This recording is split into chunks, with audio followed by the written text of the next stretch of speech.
참새예수 홍정수입니다. 오늘도 정직한 신앙을 찾아가는 여행을 함께 하겠습니다. 저희가 지금 다루고 있는 질문은 제가 임의로 만든 질문도 아니고 책에서 찾아낸 질문도 아닙니다. 현장에서, 실생활에서, 일상생활 속에서 진지하게 부닥친 질문들을 제가 존경하는 구독자 목사님께서 보내주신 산타클로스의 선물과 같은 것입니다. 이 질문들은 크게는 5개의 항목으로 되어 있습니다. 교회 생활, 예수님, 좋은 교회, 결혼과 가정, 하나님.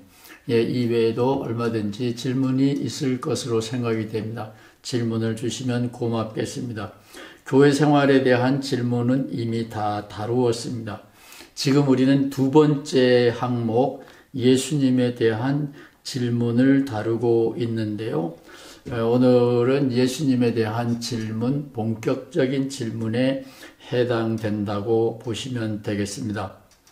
본래 저에게 주어진 질문은 예수님 죽었다가 살아났어요?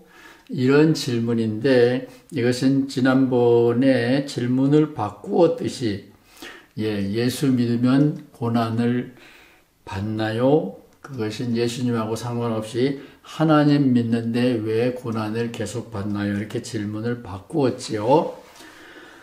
그래도 그것은 답이 없는 질문이라 그랬습니다. 오늘 우리가 다루는 질문은 1년에 한 번씩 부활절 때 목사님들이 설교하는 예수 부활 할렐루야 무덤에서 부활하셨네 이런 부활절 예배의 핵심 메시지이죠. 예수님 부활하셨다. 예수님 죽었다가 살아났어요. 이 질문을 사실에 대한 질문이라고 이해하면 답이 없습니다. 우리가 지금 여기서 증명할 길이 없기 때문에 그래요. 그래서 이 질문도 또한 신학적으로 질문의 포맷을, 형식을 바꿉니다. 누군가가 예수님이 살아나셨어요 하고 자꾸 떠듭니다. 2000년 동안 떠들었어요. 자꾸만 말합니다. 오늘도 여러분 교회 목사님들이 해마다 3월, 4월이 되면 부활절이 되면 예수님 살아나셨습니다. 이렇게 외칩니다. 여러분도 오랫동안 할렐루야 아멘 하셨습니다. 그렇게 말하는 사람들이 우리 주변에 계속 있고 생겨나고 있습니다. 오늘 우리가 질문하는 것은 그렇게 말하는 사람들의 속뜻, 속마음은 무엇인가요? 예수님이 부활하셨다라는 말 뜻은 무엇인가요? 예수님이 부활하셨다라고 말하는 사람들의 진의, 속마음은 무엇인가요? 말 뜻이 무엇인가요? 그렇게 말하는 사람들의 속마음은 무엇인가요? 이렇게 질문을 바꾸면 대답이 있습니다. 그러나 예수님이 죽었다가 살아났어요? 질문이 그런 거라면 답이 없어요. 답은 있는데 아무도 안 믿는 질문이 됩니다. 그 대답은 따라서 소용이 없습니다.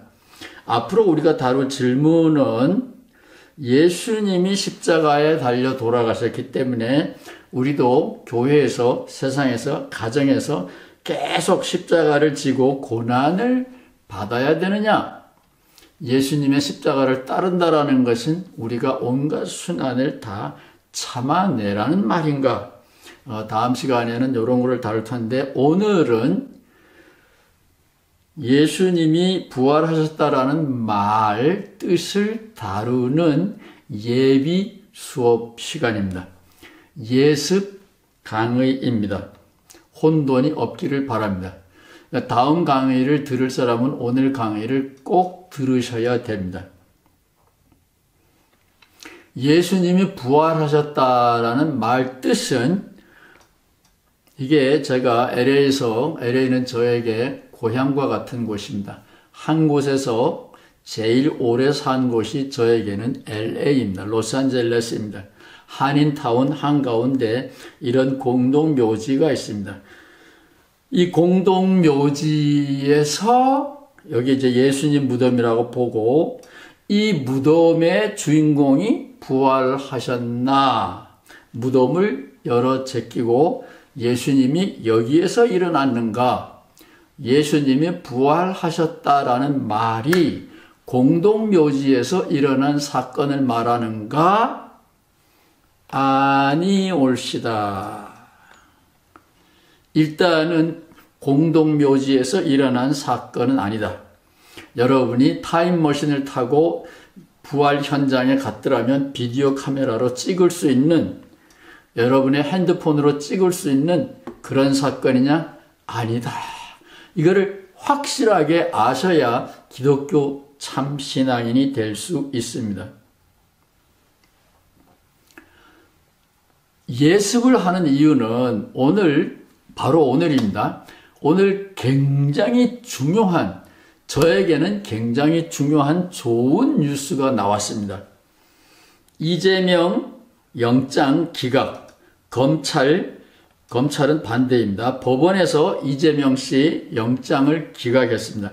구속영장을 기각했습니다. 재판을 기각한 게 아닙니다. 재판은 하는데 사람을 제1야당의 당수를 감옥에다가 집어넣고 검사하는 것은, 조사하는 것은 아닙니다. 그것이 기각됐는데 검찰은 지금 난리 났어요. 국민당도 난리가 났습니다. 검찰 있고 국민당 있고 이재명 씨의 당 안에도 불순분자들이 있습니다. 걔네들은 이 법원의 판결에 대해서 기분이 굉장히 나빠하고, 따라서 오늘 뉴스 이재명 씨의 영장 기각 사건을 두고 저마다 다른 해석을 하고 있습니다. 이재명 씨 측의 해석이 있고, 같은 민주당이라도 이재명이를 죽이려고 하는 반대파들의 생각이 있고, 민주당을 박살내려고 하는 윤석열 당의 사람들도 있습니다. 사건의 들러리이지만 핵심처럼 보이는 검찰도 있습니다. 검찰보다 한 수 위에 있는 법원도 있습니다. 여러 그룹이 같은 사건을 놓고 보는 시각이 천차만별인데, 어느 유튜버가 동영상으로 올렸는데 그 중에서 하이라이트를 보다가 제가 이거다, 오늘 기독교 신앙을 바로 이해하려고 하는 사람들에게 이 장면을 보여줘야 되겠다. 그래서 제가 오늘 미리 짧은 예습 시간 강의를 만들었습니다. 유시민 씨가 이제 한갑이 됐는가 봐요. 아직 청년인가요? 이 출처는 뉴스공장이라고 하는 데라 그랬는데 그걸 또 인용한 겁니다. 어쨌든 유시민 씨는 제가 인터넷으로 보니까 서울대학 출신이고 경제학과 출신인데, 오늘 이재명 씨 사건은 법대 나온 사람이라야 되는데, 대학 졸업장은 경제학과지만 유시민 씨는 법학 교실에 법대 가서도 공부를 많이 하셨는가 봐요. 그러니까 자신 있게 이런 글을 냈지요. 결정문, 이재명 씨를 기각한 법원의 결정문을 보고 해석을 잘 못하는 분들이 많다. 법원의 판결문을 보고 이해를 못하는 사람들이 많다. 유시민 선생의 탄식입니다. 성경에 있는 예수님의 부활 이야기를 보고 원문으로 보든지 한국말로 보든지 영어로 보든지 보고 해석을 못하는 분들이 많다. 무지 많다. 유시민 작가가 보는 시각과 제가 보는 시각은 바로 여기에 있습니다. 봤는데 문서를 이해를 잘못하고 있다, 그 얘기입니다. 부활이 무덤에서 일어난 일이냐? 무덤에서 일어난 일이라면 우리가 핸드폰으로 비디오 카메라로 찍을 수 있어요. 예수님의 부활이 이렇게 카메라에 잡히는 그런 사건으로 많은 사람들이 알고 있는데, 유시민 선생은 잘못 알고 있다, 그런 겁니다. 우리의 일상 언어로 이해를 하면 이재명 씨가 재판을 받기는 받지만 구속된 상태에서 구치소로 가나요? 구치소에서 구속된 상태로 재판을 받지는 않는다. 구속영장이 기각된 판사, 재판부의 판결문을 일상 언어로, 여기 중요한 겁니다. 일상 언어로 풀어서 이해를 해보자. 성경에 있는 예수님의 부활 사건을 우리들의 일상 언어로 이해해보자. 제 뜻은 바로 그런 겁니다. 이 유시민 작가, 유시민 선생의 포인트랑 같은 겁니다. 그러려면 여기 아주 중요한 단어가 있어요. 번역이 필요하다. 일상의 언어로 바꾸어서 설명해줘야 아하, 이재명 씨가 풀려난 게 이런 거구나. 일상 언어로 번역이 필요하다. 예, 오늘 법원에서 일어난 일인데 이 동일 사건을 놓고 대한민국의 국회의원들이 국민당과 민주당 지지자들이 동상이몽 각각 다른 해석을 하고 있는데 전문적인 판결문을 일상 언어로 번역이 필요하다. 예, 같은 한국말 문서인데 오늘 나온 문서인데 번역이 필요하다. 이게 제가 좋아하는 성경입니다. 새번역 우리말을 쉽게 이해할 수 있는 우리말로 번역된 성경인데 이것은 전문적인 판사의 판결문과 같은 거예요. 이것을 일상 언어로 번역이 필요하다. 여기에 예수님 부활하셨다라는 말이 있는데 이것을 일상 언어로, 우리들의 일상 언어로 번역이 필요하다. 제가 뭘 말하려고 하는지 이해가 되십니까? 이재명 씨에 대한 법원 판결문을 놓고 저마다 생각이 다르더라. 오늘 있었던 일도 이렇게 혼란스러운데 2000년 전의 이야기를 놓고 오늘 우리가 그것을 올바로 이해할 수 있겠는가? 일상 언어로의 번역이 필요하다. 제가 말하는 건 이겁니다. 포인트가 이겁니다. 일상 언어로 한번 번역해보자. 2000년 전에 예수 부활하셨습니다라는 이 언어를 오늘 우리들의 일상 언어로 번역해보자. 법원 판결문이 오늘 나왔는데 오늘 옛날 문서도 아니에요. 오늘 한국 사람들이, 이 일본 사람도 아니에요. 소련 사람도 아니에요. 한국 사람들이 이해를 못한다. 이 유시민 선생의 진단입니다. 저도 그래서 답답합니다. 예수님의 부활 이야기를 하려면 바로 이 유시민 선생의 진단, 이재명 씨에 대한 법원의 판결문, 그걸 뭐라 그러냐? 기각 결정문을 두고 저마다 해석이 다르다.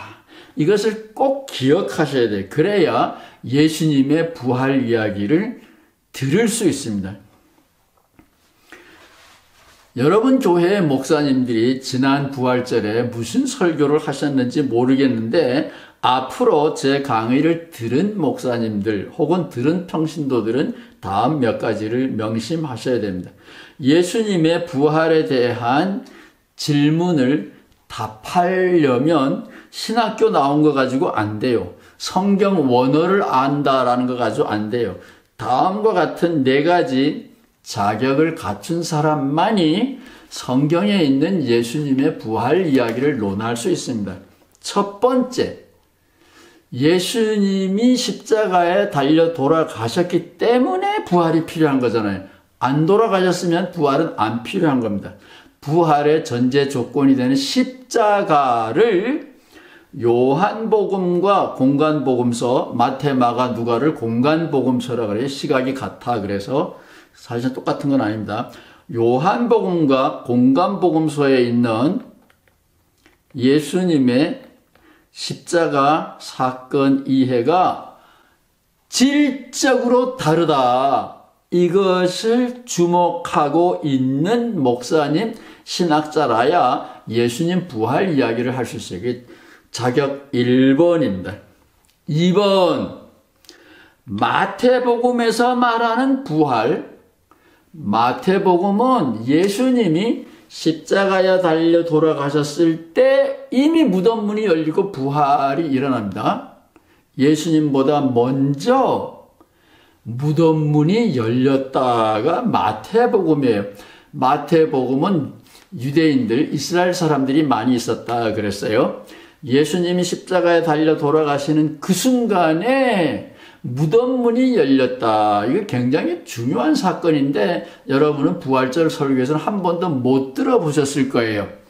요것을 알고 바울이 고린도전서 15장의 부활장이잖아요. 고린도전서 15장에 있는 부활장에 있는 부활과 마태복음에 있는 부활은 하늘과 땅 차이입니다. 뜻이 완전히 달라요.